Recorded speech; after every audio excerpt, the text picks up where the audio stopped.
ஆலயம் செல்வம் நம் அன்பர்களுக்கு வணக்கம். நாம் இப்போ பார்த்துட்ருக்கிறது முக்கூடல் சங்கமிக்கும் கன்னியாகுமரியில் உள்ள திருப்பதி ஏழுமலையான் திருக்கோயில். இங்கே கடற்கரை பக்கத்தில் பல ஏக்கர் பரப்பளவில் அவ்வளோ அழகாக திருப்பதி ஏழுமலையான் கோயில் இருக்குது. இங்கே கடலோட அலை ஓசைக்கு பக்கத்துலேயே இங்கே பெருமாள் வீட்டு இருப்பதுனால இந்த கோயில் கடல் திருப்பதின்னு பக்தர்கள் அழைக்கிறாங்க. திருப்பதியை போலவே கன்னியாகுமரியில் திருப்பதி ஏழுமலையான் கோயில் அமைந்ததற்கு சில காரணம் சொல்கிறாங்க. ஆந்திரா மாநிலம் சித்தூர் மாவட்டத்தில் திருமலையில் உள்ள திருப்பதி கோயில் உலக புகழ் பெற்றது. சாதாரண நாட்களில் கூட இந்த கோயிலுக்கு சில லட்சம் பக்தர்கள் சுவாமியை தரிசிக்க வந்துக்கிட்டே தான் இருப்பாங்க. அது விழா காலமாக இருந்தால் லட்சோப லட்ச பக்தர்கள் அங்கே வந்து திரளுவாங்க. திருப்பதி சென்று வந்தால் திருப்பம் தருன்றது பக்தர்களோட நம்பிக்கை. அந்த நம்பிக்கையை நல்லபடியாக அமைவதாலும் வேண்டுதல் நிறைவேறுவதாலும் அங்கே செல்லும் பக்தர்கள் எண்ணிக்கை நாளுக்கு நாள் அதிகரித்து தான் வருது. ஒரு மாத உண்டியல் வருமானம் மட்டும் கண்டிப்பாக 100 கோடிக்கு மேலே தான் இருக்கும். கூட்டமும் கட்டுக்கடங்காமல் வர்றதுனால இந்த கோயிலுக்கு நிர்வகிக்கும் திருமலை திருப்பதி தேவஸ்தானம் இந்தியா முழுவதிலும் பல இடங்களில் திருப்பதி கோயிலை நான் அமைக்க போகிறேன்னு சொல்லிகிட்டு இருந்தாங்க.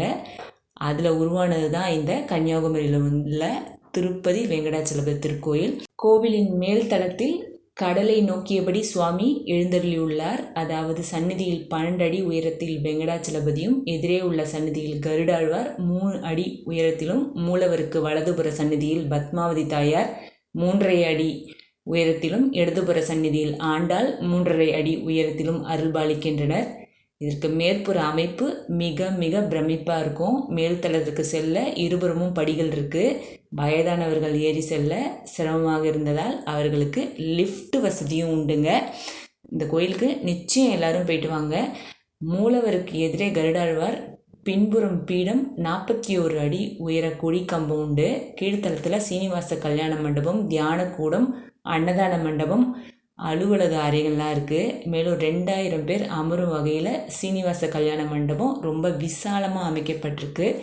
4 மாட வீதிகள் அலங்கார கற்கள் பதிக்கப்பட்டு காட்சியளிக்கின்றன. மேல்தளத்தில் உள்ள கொடிமரமும் பலிப்பீடமும் கீழ்த்தளத்தில் உள்ள பூமியை தொடும் வகையில் கட்டப்பட்டிருக்கு. கோயில் மேலே இருந்து நம்ம அப்படியே அந்த கடற்கரையும் திருவள்ளுவர் சிலை வியூ பாருங்கள், எவ்வளோ அழகாக இருக்குது. ரொம்ப அழகாக இருக்குது. இங்கே சன்ரைஸ் பார்க்குறதுக்கு ரொம்ப ரொம்ப அழகாக இருக்குது. திருப்பதி கோவிலின் பிரம்மோற்சவம், ரத உற்சவம், தீர்த்தவாரி, புஷ்கரணி, சீனிவாச கல்யாணம், அர்ஜித சேவை, சுப்பிரபாதம் போன்ற நிகழ்ச்சிகள் சிறப்பாக நடைபெறுவது வழக்கம். அதே போல் கன்னியாகுமரியில் எழுந்தருளிருக்கும் இந்த கடல் திருப்பதி வெங்கடாச்சலபதி கோவிலும் நிகழ்ச்சிகள் அங்கே எப்படி என்னென்ன உண்டோ அதே தாங்க இங்கேயும் பின்பற்றுறாங்க. இந்த கோயிலில் சுவாமி தரிசனம் செய்ய தினமும் காலையில் 6 மணிக்கு நடை திறக்கப்பட்டு இரவு 8 மணிக்கு நடை அடைக்கப்படும். இடையில் காலை 8 மணிலேருந்து 9 வரை, மதியானம் 12 மணிலேருந்து 12 வரை, 5 மணிலேருந்து 5:30 வரை நடை அடைக்கப்படுங்க. மற்ற எல்லா நேரத்துலேயும் நம்மளால் சுவாமி தரிசனம் செய்ய முடியும். தினமும் 8 மணிக்கு நடை அடைப்பதற்கு முன்பு பள்ளியறை பூஜை நடத்தப்படும். நடை திறக்கப்பட்ட நேரத்தில் சுப்பிரபாதம், விஸ்வரூப தரிசனம், தோமாலை, கொலுவு, அர்ச்சனை, நெய்வேத்தியம், பாலி, சாற்றுமுறை, ஏகாந்த சேவை போன்றவை நடைபெறும். வெள்ளிக்கிழமை அன்று சகசரநாம அர்ச்சனை, மூலவருக்கு திருமஞ்சனம் ரொம்ப ரொம்ப விசேஷமாக பண்ணுவாங்க. இந்த அழகான கோயிலுக்கு எல்லோரும் போயிட்டு வரணும். திருப்பதி நீங்கள் வந்து பிளான் பண்ணியிருந்தீங்கன்னா நிச்சயம் இந்த கடல் திருப்பதிக்கு போயிட்டு வரணும். கோயில் மேலே இருந்து பார்க்குற வியூ ரொம்ப அற்புதமாக இருக்கும். ரொம்ப அழகாக இருக்குது. எத்தனை வாட்டி சொன்னாலும் சொல்லிக்கிட்டே இருக்கலாம். ஓம் நமோ நாராயணா. நல்ல டைம் எடுத்து கோயிலில் இருந்துட்டு வாங்க.